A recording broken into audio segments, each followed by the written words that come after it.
Tamin'ny andro voalohany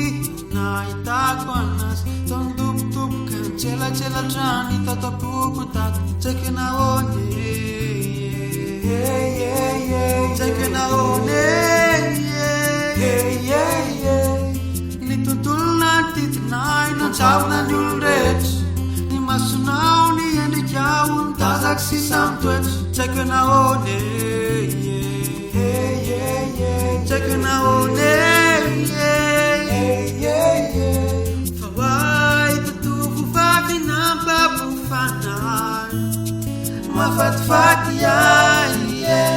fa hoay tosipakely iray mampifonitsy ay mateo tizy hoa hotatanoko ane izy igny hotatanoko ane izy igny tonga indrany andro faroa nahitako anazy tsy niova tsy nivalivaly nitoetra nitatapoko tato tsaiky manine izao ve manine zaho amizany saky ampiresaka tsy takisay olazaina fa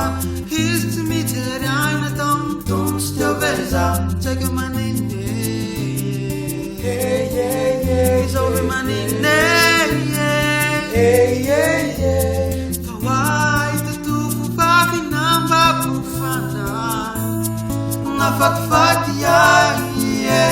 fa hoay tosipakely iray mampifonitsy ay mateo tizy hoa mbola hoazoko ane izy igny mbola hoazoko ane izy igny